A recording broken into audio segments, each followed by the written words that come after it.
Mannature Lab ตรวจเลือดเปลี่ยนชีวิตโทรวันนี้ก็จะเป็นเห็ดตกเห็ด เรามาที่เมนูน้ำตกเห็ดกันบ้างเป็นเมนูอีสานนี่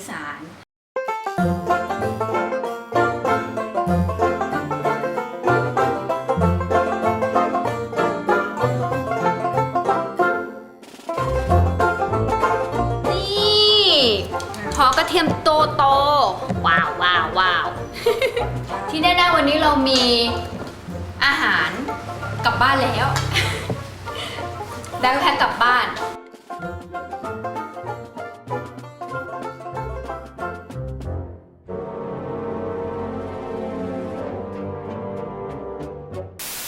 วันนี้ก็จะเป็นเห็ดตกเห็ด เรามาที่เมนูน้ำตกเห็ดกันบ้างเป็นเมนูอีสา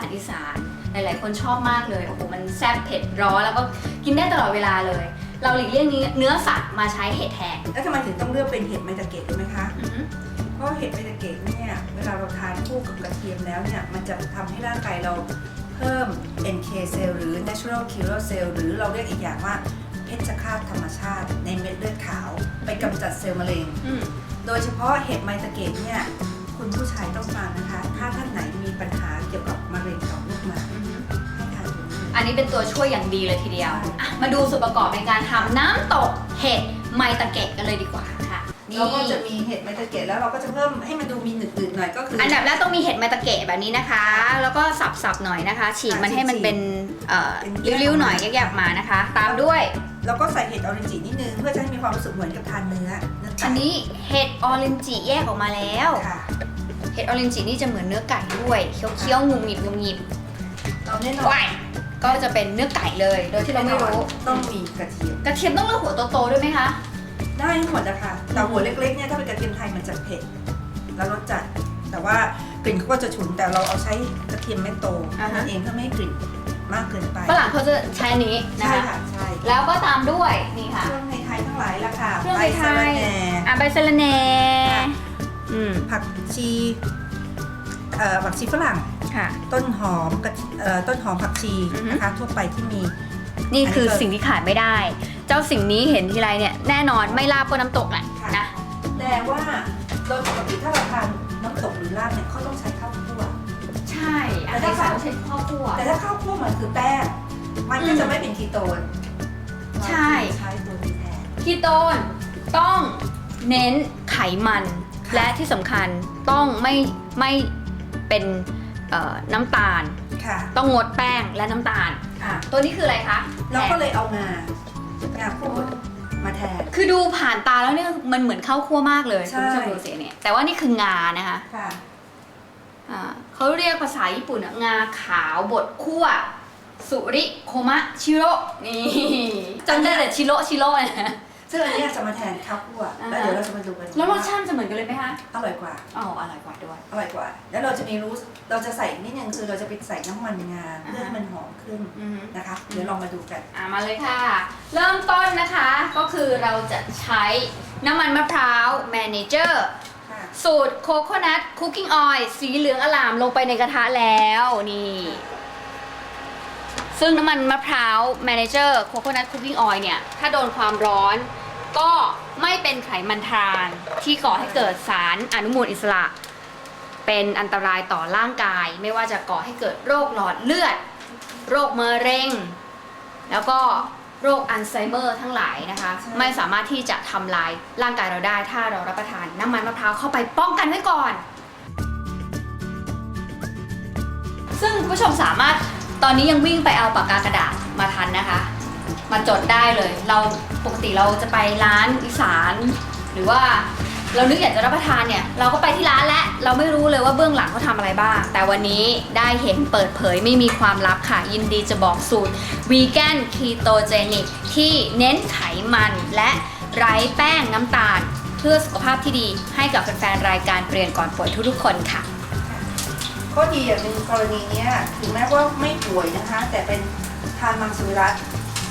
ถ้าทานมังสวิรัติก็สามารถทานได้นะคะเพราะเราไม่ได้ใช้น้ำซุปไม่ได้ใช้อะไรจากเนื้อสัตว์เลย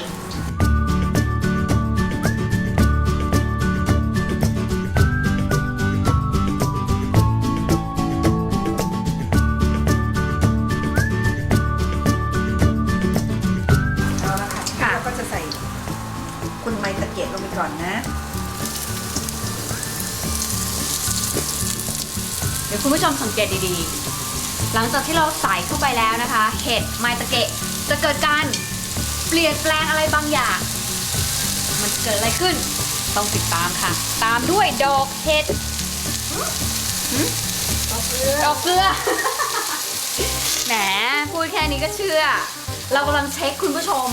ว่าที่ผ่านมาติดตามช่วงปฏิวัติความคิดกับ Mannature Lab หรือเปล่าเพราะว่าครัวบ้านรัตนาราม 982 นะคะเชฟจุ๊บจะใช้ดอกเกลือจะไม่ใช้เกลือทั่วไปต้องใช้ดอกเกลือเพราะว่ามันหวานเค็มแต่ถ้าคนเป็นพวกเกี่ยวกับพวกไตก็จะให้ไปใช้เกลือฮิมาลายันค่ะเกลือหิมาลายันแต่เขาบอกว่าถ้าเป็นไตต้องงดเกลือเด็ดขาดเลยค่ะแต่ว่าฮิมาลายันเนี่ยมันจะมีความเป็นโซเดียมต่ำกว่าเกลือมหาสมุทรถึง 5 เท่า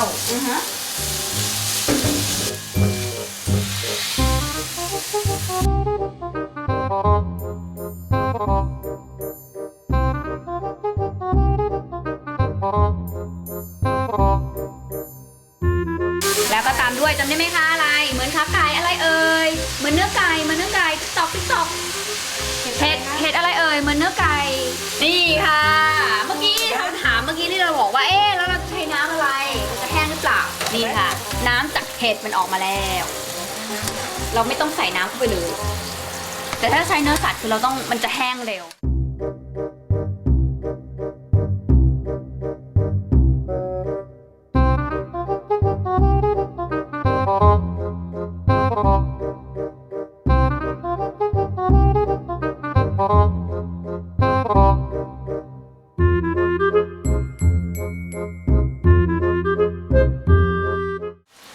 ดอกเกลือที่ใช้นะคะนอกจากจะ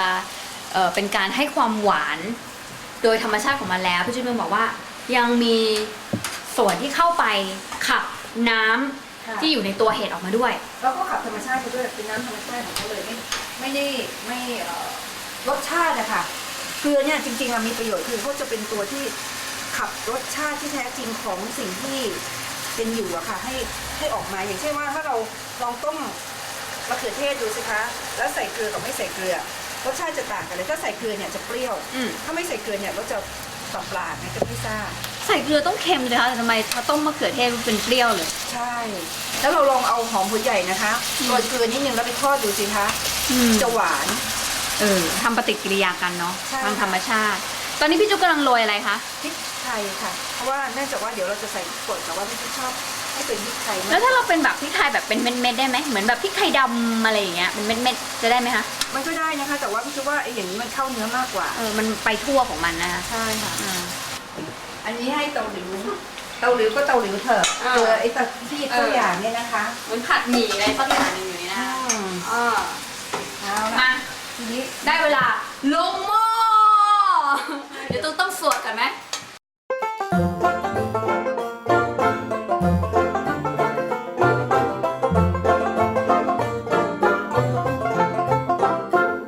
แล้วถ้าเราไม่ใช้เห็ดไมตะเกะแล้วเราจะใช้อะไรได้แทนไหมคะได้หมดเลยค่ะได้เห็ดทุกตัวแต่ว่าเพียงแต่ว่าพอพี่จุ๊บมาเรียนรู้เรื่องเห็ดอะค่ะแล้วพบว่าในตลาดตอนนี้เห็ดไมตะเกะเนี่ยมันจะเพิ่ม NK เซลล์ให้ถึง 70% แต่ดีที่สุดคืออีกชนิดหนึ่งซึ่งกำลังพยายามติดต่อขอที่จะเอามาขายให้ได้หรือให้เกษตรกรช่วยปลูกมาเพื่อให้ผู้ป่วยมะเร็งได้ทานได้ขายในที่นี้ไม่ได้เป็นผลิตภัณฑ์ส่วนตัวด้วยนะคะให้ ASTV แต่เป็นผลิตภัณฑ์ของ ASTV News 1ค่ะ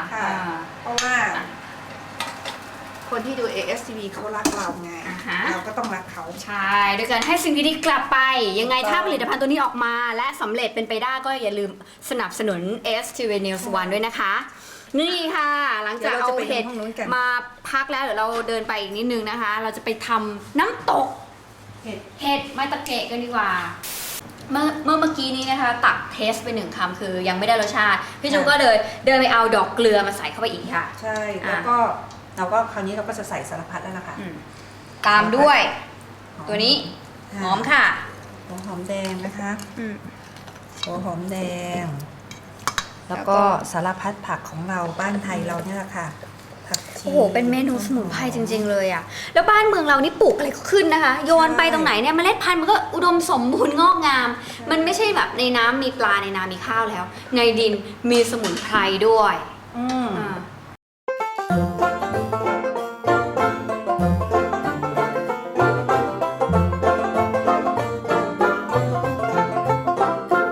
มด้วยมะนาวค่ะเปรี้ยวไหมอยากเปรี้ยวไหมล่ะคะอยากเปรี้ยวเราก็ใส่เปรี้ยวเยอะหน่อยค่ะเดี๋ยวเราก็จะขอพริกป่นนิดนึงค่ะ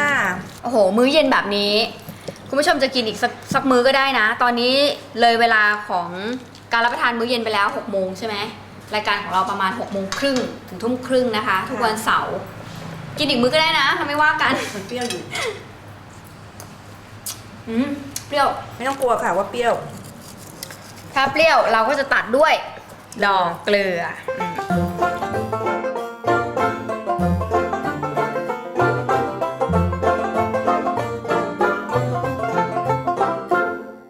ได้เวลาของงาแล้วค่ะงาที่น้ำมันงาด้วยค่ะเป็นน้ำมันงาด้วยที่บอกไว้ว่าเราจะใส่งาตัวนี้แทนข้าวคั่ว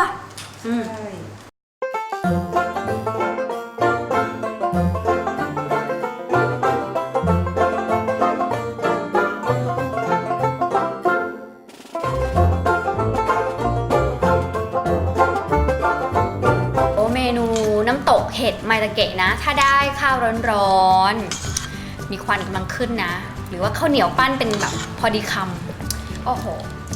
เขาเรียกว่าหลับสบาย อิ่มอ่ะหลับสบายด้วยแล้วก็ทำไม่ยากด้วยนะคะจริงๆไม่ต้องไปซื้อกินแล้วอ่ะตอนนี้เรารู้ขั้นตอนในการทำน้ำตกเห็ดแล้วใช่ไหมเราไม่ต้องไปซื้อกินเราปรุงเองทำเองเราก็รู้รสชาติของเราด้วยใช่แล้วข้อสำคัญก็คือว่าไร้สารเคมีขอชิมมั่งดีกว่า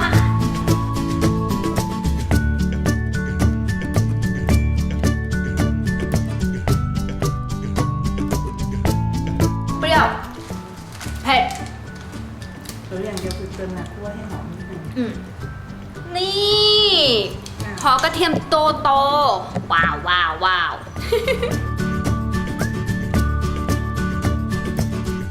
ที่แน่ๆวันนี้เรามีอาหารกลับบ้านแล้วได้แพ็คกลับบ้านโอ้พี่ชิวบอกว่าอาหารสุขภาพนี่ดีนะคะมีเคล็ดลับด้วยคือคุณควรจะต้องใส่แก้วเพราะว่าถ้ามันเป็นพลาสติกมันจะเจออย่างสมมติเราใส่มะนาวมันก็จะมีเคมีใช่ไหมคะมันเป็นปฏิกิริยากับพวกพลาสติกใช่ร้อนของน้องนี่ค่ะค่ะสำหรับโปรโมชั่นสำหรับเดือนพฤศจิกายนปีนี้นะคะสำหรับท่านที่สนใจในเรื่องของฟู้ดโลหะหนักอนุมูลอิสระในร่างกายสำหรับลูกค้าเก่าจะได้สิทธิ์ลดไปเลย 10% นะคะขอย้ำ 10% แต่ถ้าสมมุติว่าเป็นลูกค้าใหม่สนใจที่จะเข้ามาตรวจก็สามารถโทรมาสอบถามข้อมูลเบื้องต้นได้ก่อนนะคะที่ Lab เบอร์โทรนะคะ 0960653684-5 นะคะ0960653684-5 นะคะสำหรับท่านไหนหรือว่าคุณพ่อคุณแม่ท่านไหนนะคะที่สนใจจะพาลูกเข้ามาตรวจ Lab นะคะก็ถ้าสมมติว่าสนใจที่ Mannature Lab ก็คือเราจะรบกวนน้องอายุตั้งแต่2 ขวบขึ้นไปนะคะถึงจะเข้ามาตรวจได้ก็คือการเตรียมตัวก็คืองดพวกยาแก้แพ้ยาลดน้ำมูกยาที่มีสเตียรอยด์ค่ะแล้วก็ก่อนจะเข้ามาก็รบกวนโทรแจ้งล่วงหน้าประมาณ1 วันนะคะ